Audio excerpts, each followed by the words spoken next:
Okay, we'll begin our meeting. We'll start with the Pledge of Allegiance, please. Pledge allegiance to the flag of the United States of America and to the republic for which it stands, one nation, under God, indivisible, with liberty and justice for all. Thank you. We have two items before we start. First, we had several snow events, two if not three, and I would like to thank our highway department for doing a great job staying ahead of keeping the roads clean and clear. They did a great job. And of course, they were all on the weekend, so it wasn't during regular time, so they had to gather themselves and come in, and they did a great job. And second, the board would like to extend our condolences to the family of Jim Gouldsby, the longtime building inspector here in Bayville. Very well respected and a nice man, and we're thinking of his family at this time. Right, thank you, Nate. The first item on tonight's agenda is are the warrants and claims which have been audited by the Audit Commission. I have a motion to accept the audits and claims. I make a motion. Thank you, Trustee DeBartolomeo. I'll second.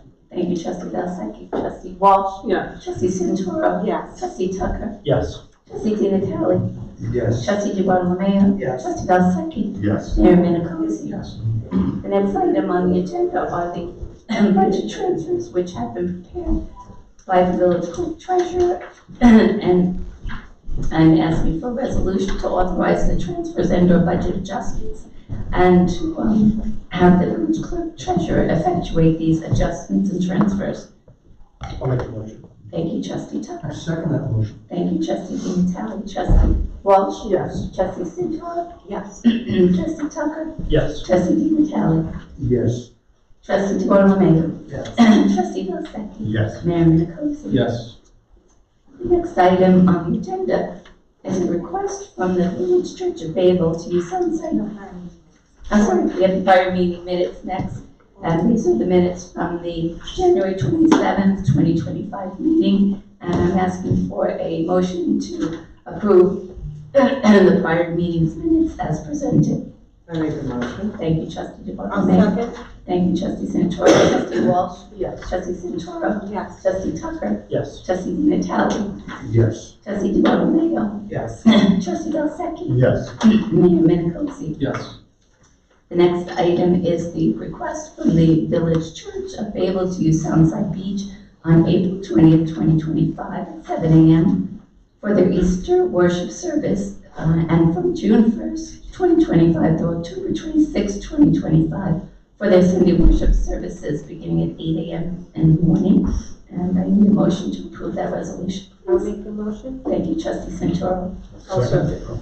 Thank you, Trustee Belsecki. Trustee Walsh. Yes. Trustee Santoro. Yes. Trustee Tucker. Yes. Trustee Di Natale. Yes. Trustee DeBartolomeo. Yes. Trustee Belsecki. Yes. Mayor Minicozy. Yes. The next item is a resolution to amend a previous resolution, and this is the shore power fee for the boat slips.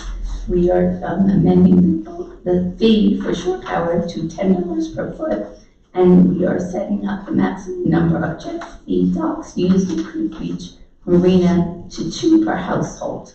So the boat slip fee for electric shore power, $10 per foot, and 2 jet ski docks per household. I'll make the motion. Thank you, Trustee Tucker. I'll second. Thank you, Trustee Santoro. Trustee Walsh. Yes. Trustee Santoro. Yes. Trustee Tucker. Yes. Trustee Di Natale. Yes. Trustee DeBartolomeo. Yes. Trustee Belsecki. Yes. Mayor Minicozy. Yes.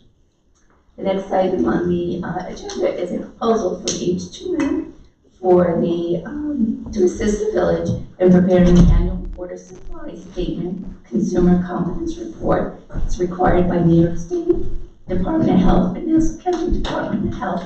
It's for a maximum fee of $3,000. I'll make a motion. Thank you, Trustee Santoro. I'll second. Thank you, Trustee DeBartolomeo. Trustee Walsh. Yes. Trustee Santoro. Yes. Trustee Tucker. Yes. Trustee Di Natale. Yes. Trustee DeBartolomeo. Yes. Trustee Belsecki. Yes. Mayor Minicozy. Yes. We have a request from the American Legion to hold its 2025 Memorial Day Parade on Monday, May 26, 2025, starting with assembling on the village green at 12 p.m., then a ceremony at 12:30 p.m., Parade step off at 1 p.m. Parade route will be north of School Street, then east on Bayville Avenue to Soundside Beach. Do I have a I'll make a motion? motion. Trustee Santoro? Thank you. I'll second. Thank you, Trustee Tucker. Trustee Walsh? Yes. Trustee Santoro? Yes. Trustee Tucker? Yes. Excuse me, Trustee Natale? Yes. Trustee DeBartolomeo? Yes. Trustee Delsecki? Yes. Mayor Milicozzi? Yes. The next item is the presentation of the tentative budget for fiscal year May 31st, 2026. And I'm presenting the mayor and board with the tentative budget. The hearing is set for March 24th, 2025.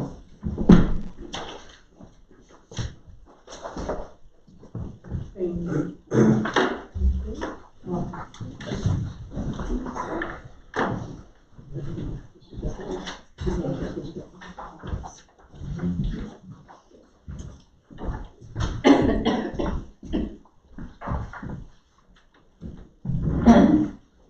The next item on the agenda is a proposal from H2M, and this is for, to prepare bid documents and specifications for the new residential refuge and recycling contract for a total cost of $6,500. The current refuge contract with Winter Brothers expires May 31st, 2025, so you need to go out to bid for a new contract. Do I have a motion?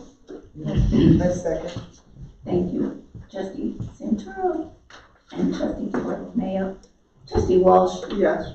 Trustee Santoro, Yes. Trustee Tucker, Yes. Trustee DiNatale, Trustee DeBartolomeo, Yes. Trustee Delsecki, Yes. Mayor Milicozzi. Yes.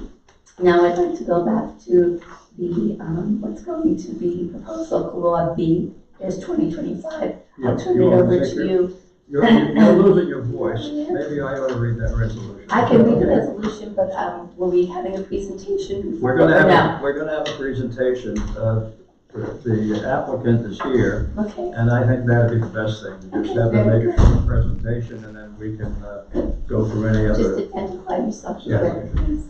Good evening, my name is John Armentano, I'm an attorney with Farrell Fritz, I'm under Motor Parkway, Hopline, New York. Thank you. So we're here today, and tonight, as you know, we've submitted a petition for a rezone for the Creek View Group Marina, which is the operator of the bridge marina located at 34 Rumpum Avenue, section, Nassau County Tax Maps 29, Lot G, lots 454 and 554. And this is to rezone the property from Residence C to Park District to maintain the existing use on the premises, as has always been traditionally the marina. The petition, which I believe you have before you, spells out the basic logistics, the request. This is a request for a change of zone. I've been speaking to village council as to the procedure. Tonight we're here just to let you know the application is presented before you for a request for a change of zone. There has been a report issued to this board by H2M, which is in agreement with the change of zone. If you're familiar with the property, it does operate as a marina. It is operating in the status of a legal non-conforming use under the residential zone, but the request here is for a conversion or a change of zone into the Park District, which would allow for the uses that exist to continue. We've also entered into discussions about a potential covenant and restriction for the use, basically to allow it to maintain what it is and not to expand further from those operations. I can go into more details if you'd like. It is a rather straightforward application. It is a continuation of the change of zone that is to the immediate east of the property, so this would be extending the Park District to subsume the marina operations that are on site. I'm here with the owner as well. If there are any questions, we're happy to answer any of them.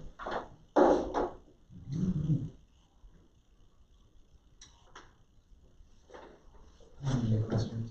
That was a it was good with teeth. Okay, would Okay. you like to read the? Sure, if you'd like, if the board wishes to, if they're in agreement with the proposal, then it would be appropriate at this time for us to introduce a local law which would enable us, everybody's having a little trouble talking to me, which will enable the rezoning to take place. And basically, it's sort of a technical thing, but it still has to be done. Maria? You want to read? I'll read. Okay. So this is a resolution for introduction of proposed local law B 2025, whereas Creek View Agriculture LLC, by the letter dated December 30th, 2024, petitioned the village to rezone a parcel located at 33 Ludlam Avenue, Bayville, New York, identified on the Nassau County tax map as Section 29, Block G, lots 454 and 554, and Residency District Park District. And whereas there has been conducted an appropriate environmental review and determination the proposed rezoning is an unlisted action, and that there is merit to the petition provided appropriate safeguards are implemented to protect adjacent properties, and whereas the Board of Trustees hereby declares itself to be lead agency with respect to any such environmental review. Now therefore be it resolved that proposed local law B 2025, which is set forth below, is hereby introduced in accordance with the municipal home rule law, and further resolved, the village clerk is hereby directed to publish and promulgate appropriate public notices for a public hearing to be held on April 28, 2025 at 6:45 p.m. at Village Hall located at 34 School Street to consider proposed local law B 2025. And proposed local law B 2025 is a local law to amend Chapter 80 zoning, Article 1, general provisions, Section 80-5, zoning map, amendments of the code of the Village of Bayville to rezone premises designated as Section 29, Block G, lots 454 and 554 from Residence Beach Park District. This code was first adopted by Local Law 1-1981 on February 9, 1981. And last amended, by the Board of Trustees on March and It'll be the, March that's the date you want to put the in. March March 28th, 28th, because we expect local law number 2025, 1 to be adopted. by Local Law 1-2025, be it enacted by the Board of Trustees of the Village of Bayville as follows. Section 1, amend Article 1, general provisions, Section 80-5, zoning map amendments to rezone premises designated as Section 29, Block G, lots 454 and 554 of the land and tax maps of Nassau County from the Residency District to Park District by inserting under the table heading location the phrase Section 29, Block G, lots 454 and 554, and inserting under the table heading change the phrase from Residency District to Park District. Section 2, the zoning map shall be graphically amended in accordance with Section 1 above. Section 3, severability, if one or more of the provisions of this local law or chapter shall be deemed unenforceable, the remaining provisions of this local law or chapter shall remain in full force and effect. Section 4, this local law shall take effect upon the filing with the Department of State. That's the complete resolution. That's it. I need a motion, please. I'll make a motion. Trustee Sintor and Trustee Galsaki. I'll second. Second. Trustee Walsh, yes. Trustee Sintor. Yes. Trustee Tucker. Yes. Trustee DiMatteo. Yes. Trustee Bartolomeo. Yes. Trustee Galsaki. Yes. Mayor Cozy. Yes. No other businesses. Okay, it's introduced. We'll have to go through the hearing process, which is usual. Correct. Yeah, okay. Okay, thank you very much, Mayor. I have no other business on the agenda. We do have an executive session, but prior to that, Yes. we'd like to open it up to Yes, speak. first of all, thank you. Thank you. Thank you. Thank you. And I see we have a much larger crowd than normal here tonight, so does anybody want to speak on the latest hot topic around the bill? I'll start. I know there's a few other people interested in the same topic. I wanted to talk about the sale Bill, excuse me, Bill, just for the of record. Bill Blyer, Pine Park Avenue, What number? 16. Thank you. Thank you. So that, as the word is spread through social media that the United Cerebral Palsy is selling the former Rouse property, the former Bayville Hospital There's a lot of interest, judging from the social media posts, in trying to save the mansion and not have it turned into the subdivision of more houses. I thank the mayor for having a long conversation with me that was productive on the phone the other day, so I have a sense from him and others that the mansion is in pretty terrible shape. I know that it's been heavily renovated, and I also know, talked to the mayor of the village, has no interest or the ability to buy the property. But what I did want to ask the village board to do is be proactive, because I've been involved in multiple historic preservation cases like this throughout Long Island, including a lot of other villages, and the only ones where a successful outcome has come in terms of preserving a historic site involves getting involved very quickly in the beginning and being proactive and trying to guide the outcome. People have said, well, it just went on the market, it's not, wait till they sell it, it's too late. Once it's sold to somebody that has plans already, you're basically wasting your time. So what I really want to do is encourage the village to work with the United Cerebral Palsy. I've talked to Preservation of Long Island, I've talked to the North Shore Land Alliance. They're interested in being part of the solution or helping to find a solution. Maybe it's another company or organization taking over the building. Maybe it's subdividing the property to let houses be built on the periphery, keep the mansion for whatever use it might involve. But the basic thing is, if we sit back and wait, we're going to lose. It's the last historic mansion from Bayville's Gold Coast era, and you'll be ashamed to lose it. So. I've just got a quick question for you. I've seen some of the social media posts, and I understand that the sentiment would be to save the historic building. But has anyone actually gone up and seen the outside of the building itself to see what is historically significant left? It's basically the exterior. If you ignore the tower they built, for emergency exits on the left side. I was there myself years ago to do a Newsday story on it, and the mayor said the same thing. The basic only thing inside that's left of any value, I guess, is the historic staircase in the lobby.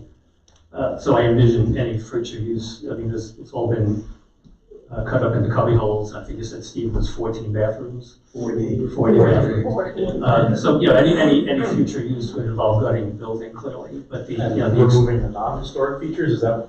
I'm just trying to understand what the goal is. Well, the goal is to save the mansion in any way possible. So remove the tower and remove the hospital portion on the east side? Ideally, but it might be that somebody just takes it over, renovates it in its current state, which is still saving the basic historic structure. But as you all know, the whole west of the Bayville used to be lined with all these Gold Coast mansions.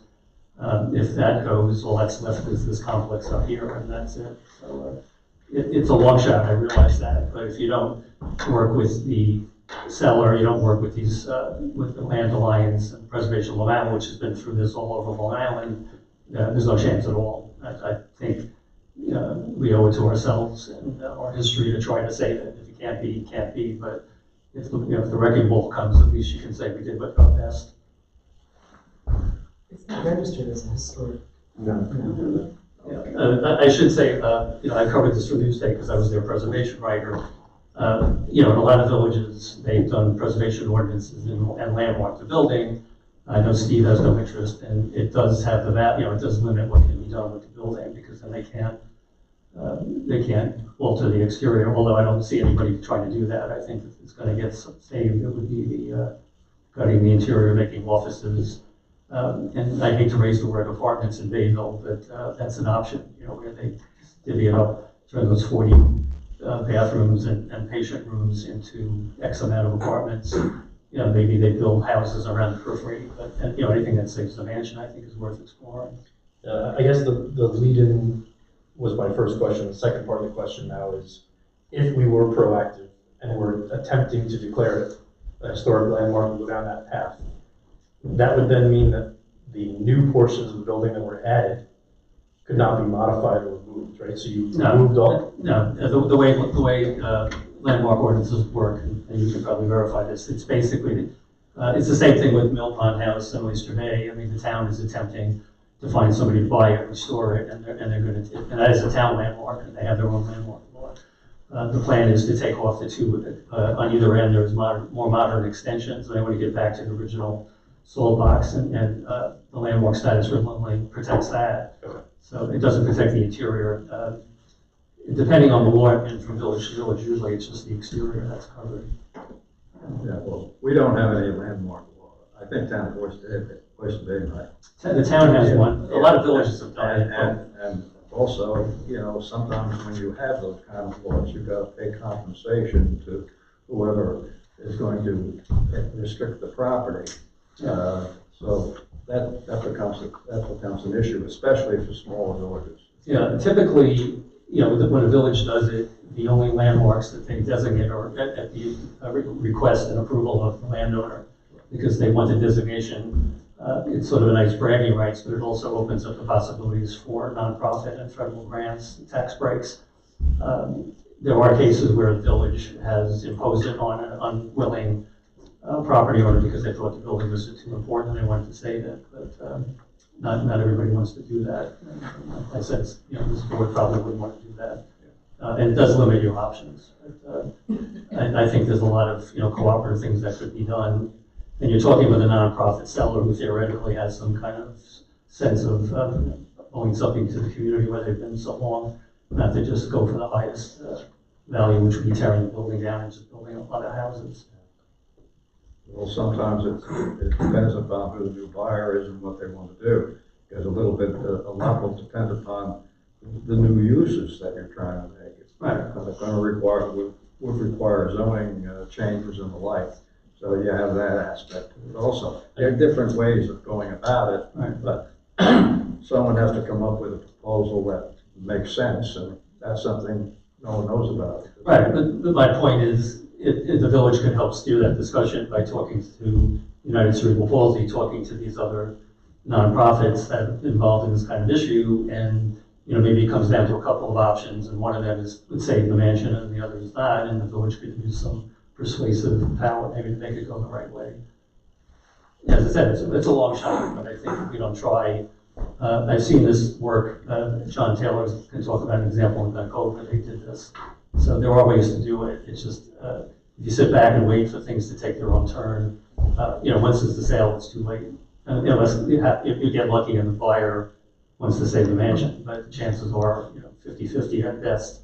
That's where you're going to go. But I think if you make it clear to United Cerebral Palsy, you really want to save the mansion and work with them so they don't get stuck with a white elephant. But there are ways to make this happen if you start now. I think it's also important to take into account their financial concerns going forward, right? They've got to somehow finance a new location for themselves and the cost of moving everything. No, Plus, I continuing care for their existing patients. So. Yeah, no, I understand that. It's just, you know, I've seen it work and I've seen it not work. But if you don't try to make it work, then, you know, it's gone. You can't say too bad. Peter, can we, you know, if we intervene, do we risk the chance of it being considered a taking from No. I mean, we wouldn't do anything that's going to involve, I see, that's going to involve us involving a taking. No way. I mean, it'd just be too expensive. No, I know, that's what would Yeah. concern me, if we And- take away the value of the property. I'm just talking of sort of a cooperative approach where you try to work with them and steer them in the direction that would save the mansion. You know, it's great if you can buy it, you know, the village doesn't have that kind of money and doesn't know how to have a use for the property either. I'm just talking about, you know, starting discussions now and trying to guide them to find somebody who could save the mansion. And if the village is willing to be somewhat flexible with the zoning and the use, if the building can be divided into X amount of apartments, or even do that plus allow some construction around the periphery, you know, I think there's a possibility for a cooperative arrangement that's not at all punitive for the seller. As I said, I've seen it happen, and John will get up and talk about a Glen Cove example that did work. Thank you. Thank you. Yes, I'm next. John Taylor, 1 Adams Avenue. I was very aware of this because I did the advertising for this project. If you go on Lightingtown Road, and the first street after you pass the Glen Cove Golf Course, it's called Long Meadow Lane, it's big gates. That was a mansion up until the late 80s. And it was, like ours, it was in bad shape. The family wanted to sell it, they wanted to develop it, and COVID had resistance from residents. It's a very similar situation. Big Gold Coast mansion. The solution was Rosen Associates from Jericho bought the property. Rosen, I'm not sure they're still around. This was back in 1990. They bought the property. Rosen owns strip malls all over the country, hundreds and hundreds of strip malls, fairly big real estate company. And they started to do some townhome projects. So they bought the mansion, they gutted it, which is, that's what we heard. I haven't been in it, so I don't know.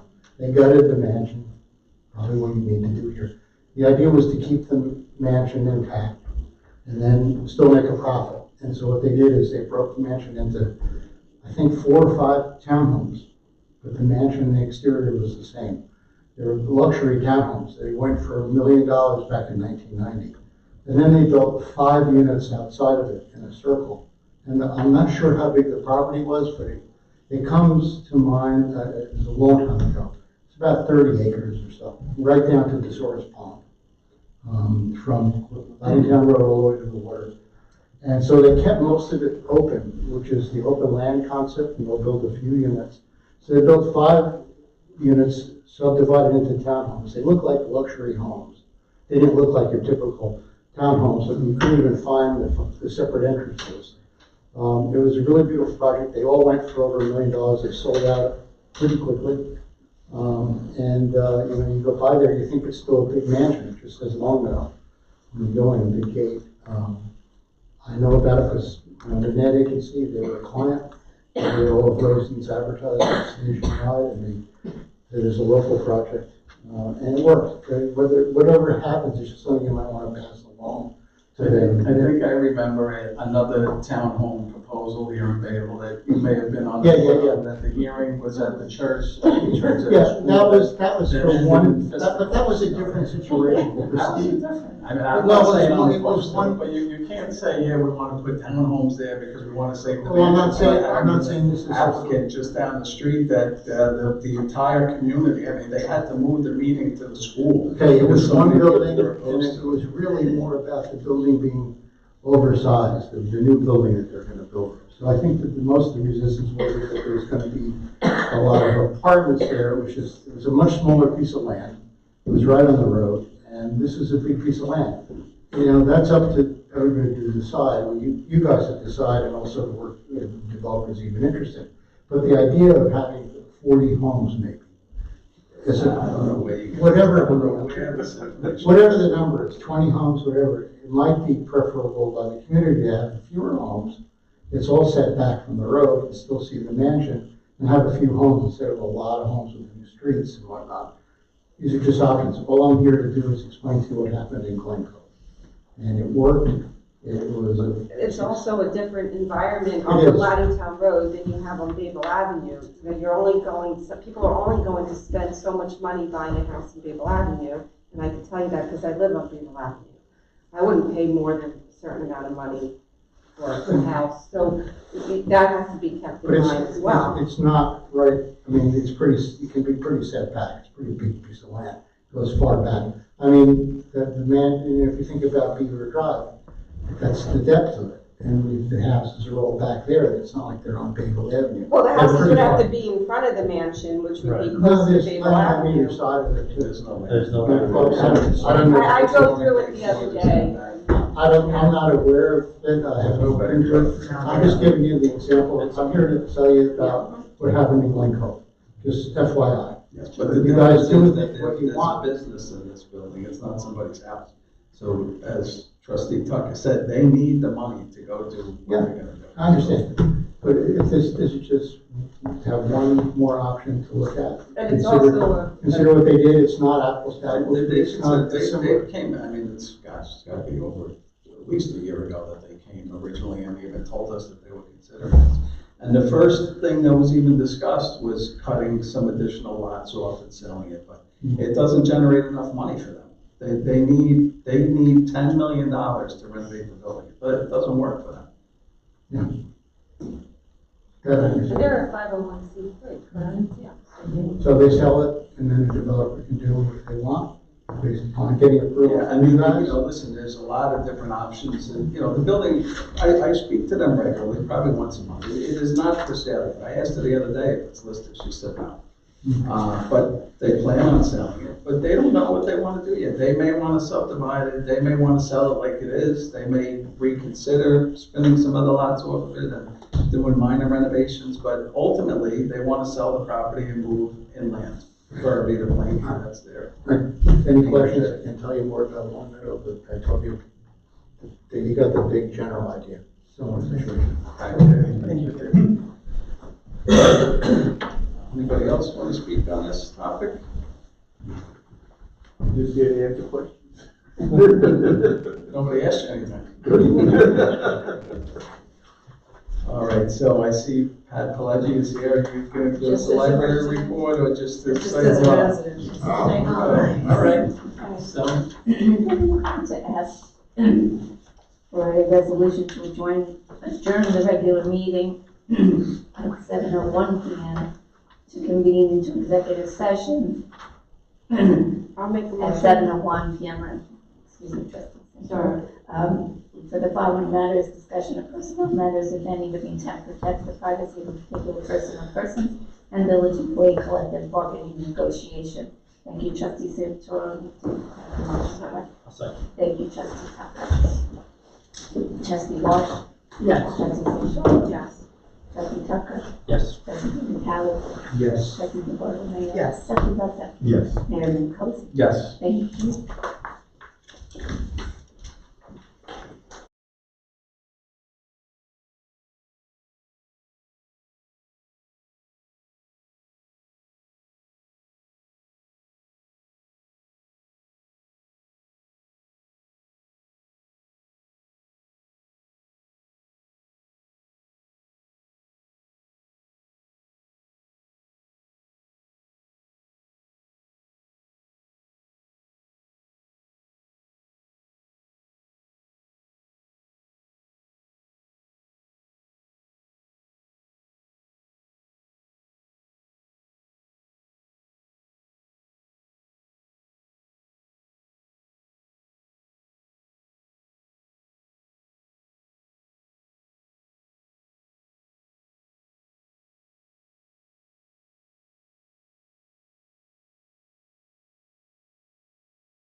So come and get in there.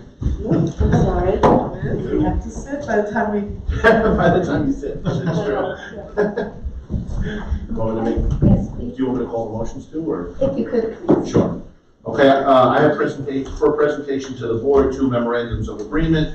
The first one, between, the village and the Civil Service Employees Association. The first one sets forth terms and conditions of employment for a successor collective bargaining agreement for the period of time of June 1 of 2024 through May 31st of 2029. Is there a motion to approve the memorandum of agreement? Make a motion. Second? I'll second. Any question? Hearing none, all in favor say aye. Ayes have it unanimously, the motion is passed. And directing the mayor to execute such memorandum of agreement. The second memorandum of agreement is between the village, the CSCA, and an employee, Anna Scheiblein, designating her as a confidential employee pursuant to Civil Service Law, Section 214 and 201, subsection 7. Is there a motion for that memorandum of agreement? I'll make a motion. Second? I'll second. Any question? Hearing none, all in favor say aye. Aye. Ayes have it unanimous, the motion is passed. Thank you. Thank you. Thank you. I just need a motion to close the regular meeting. I'll make the motion. I second. Thank you. All in favor? Aye.